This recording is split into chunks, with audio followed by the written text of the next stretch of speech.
Parents, ceci est un message important pour vous. Veuillez être prudent quant à la personne à qui vous confiez vos enfants, en particulier vos filles, lorsqu'elles sont sous la garde de certains proches ou voisins. Dans une cour composée de 3 bâtiments avec de petites clôtures, vivait un jeune homme nommé Daniel, communément appelé Oncle Danny. Il avait environ 25 ans et était le seul homme célibataire de la cour. Oncle Danny était bien connu pour être amical avec les enfants du quartier, surtout les filles. Il leur offrait souvent des cadeaux, et ce sont les filles qui semblaient en recevoir le plus de sa part. Grâce à sa gentillesse, tous les enfants appréciaient sa compagnie et étaient toujours enthousiastes à l'idée de l'aider à faire des courses. L'aînée des enfants de la cour était une fille de 14 ans nommée Sarah, tandis que les autres étaient plus jeunes. Sarah passait souvent du temps avec Oncle Danny et les autres enfants, car il était considéré comme faisant partie de la communauté. Au début, il semblait être une personne bienveillante, mais au fil du temps, son comportement commença à changer de manière subtile, des changements que de nombreux adultes ne remarquèrent pas. Un soir, la chambre d'Oncle Danny était remplie d'enfants et même de quelques adultes, tous rassemblés pour regarder la télévision. Absorbés par un film, ils ne prêtèrent pas attention lorsqu'Oncle Danny sortit brièvement de la pièce. Maria, l'une des plus jeunes enfants, restait debout car il n'y avait plus de sièges disponibles. Dès qu'Oncle Danny quitta la pièce, elle s'empressa de prendre son siège, soulagée de pouvoir enfin s'asseoir. Lorsqu'Oncle Danny revint, Maria tenta de se lever pour lui rendre sa place, mais il insista pour qu'elle reste assise et proposa plutôt de la porter sur ses genoux. Maria, se sentant spéciale puisqu'Oncle Danny ne portait presque jamais personne, accepta joyeusement. Les autres enfants regardaient la scène, ressentant une pointe de jalousie face à l'attention qu'elle recevait.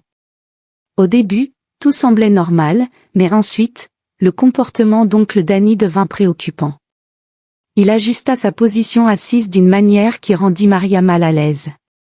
Elle ne comprenait pas vraiment pourquoi, mais elle ressentait un malaise. Parents, il est important de reconnaître ces signes.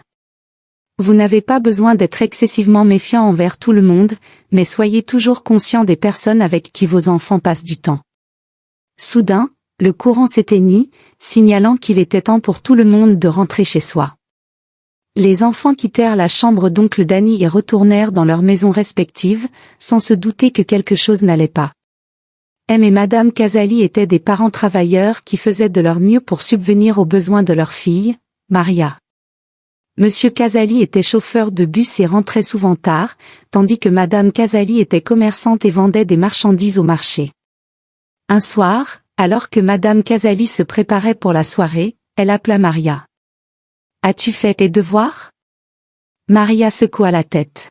« Non, maman. »« Et pourtant, tu as regardé la télévision toute la journée ?» soupira Madame Casali. « Tu ferais mieux d'aller dans la chambre d'Oncle Danny et de lui demander de t'aider. » Maria prit son sac d'école et se dirigea vers la chambre d'Oncle Danny, comme sa mère le lui avait demandé. Elle l'avait toujours vu comme un homme gentil et généreux qui aidait les enfants du quartier. De l'eau chaude sur elle n'a même pas pris la peine de frapper alors qu'elle entrait dans la chambre de l'oncle Dan. Mar a vu la virilité de l'oncle Dan complètement érigée et il lui a posé une question choquante. « Oncle, qu'est-ce que c'est ?»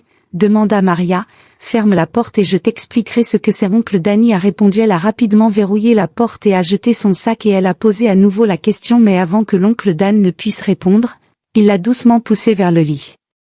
En retirant ses sous-vêtements alors qu'il les plongeait dans sa bouche en lui disant de ne pas crier, il s'est ensuite rapidement et brutalement dirigé vers elle alors qu'elle pleurait de manière incontrôlable et que du sang coulait de sa partie intime tachant le drap du lit.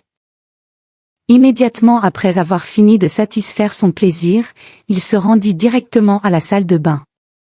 Maria ouvrit lentement la porte d'entrée grinçante de la chambre de l'oncle Dan, elle renifla et s'essuya le nez avec le dos de sa main, ses yeux se remplirent de larmes alors qu'elle sortait dans l'enceinte. Maria poussa un grand cri, son petit corps faible et elle trébucha en avant, perdant presque l'équilibre. Sa mère qui était occupée à étendre le linge sur la corde à linge s'est précipitée à ses côtés. « Maria, qu'est-ce qui ne va pas ?»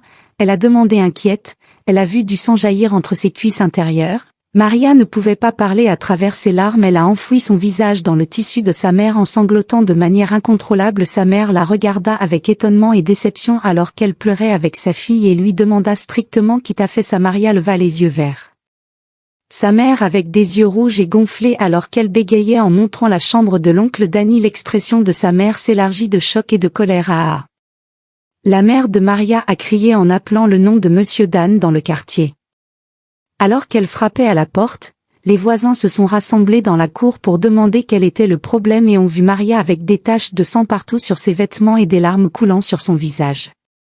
Les voisins ont échangé des regards inquiets, sentant que quelque chose de terrible s'était produit. L'une des voisines, Madame Ali, a doucement pris Maria par le bras et l'a conduite vers un banc à proximité. Que s'est-il passé? Maria, Madame Ali a demandé doucement. Maria, ma chère, dis-moi ce qui s'est passé, a dit doucement Madame Ali. Alors qu'elle expliquait tout ce qui s'était passé dans la chambre de Daniel, les voisins se regardèrent avec inquiétude, leurs esprits s'emballant avec les pires scénarios. Choqués par la nouvelle, ils ne pouvaient pas croire que l'homme gentil et bienveillant qu'ils connaissaient pouvait être aussi malfaisant. Lorsqu'oncle Danny ouvrit enfin sa porte, Madame Casali ne perdit pas une seconde. Elle lui asséna une gifle en plein visage, sa fureur incontrôlable.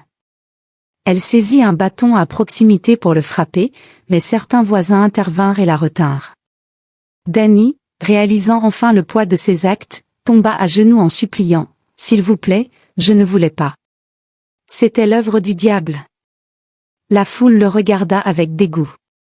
Une femme cracha à ses pieds. « Tu es le diable en personne » s'écria-t-elle. Sans perdre plus de temps, les voisins appelèrent la police. En quelques minutes, des agents arrivèrent, passèrent les menottes à Danny et l'emmenèrent. La justice fut rendue, et il passerait le reste de sa vie derrière les barreaux pour ses actes impardonnables. La nouvelle de l'incident se répandit rapidement dans toute la ville, choquant tous ceux qui avaient autrefois cru qu'oncle Danny était une bonne personne. Pendant ce temps, Madame Casali emmena Maria à l'hôpital pour recevoir les soins médicaux nécessaires. Peu de temps après, la famille fit ses bagages et quitta le quartier, incapable de rester dans un endroit chargé de souvenirs aussi douloureux. À partir de ce jour, Madame Casali devint encore plus protectrice envers sa fille, veillant à ce qu'elle soit toujours en sécurité et ne soit jamais laissée sous la garde de qui que ce soit sans surveillance.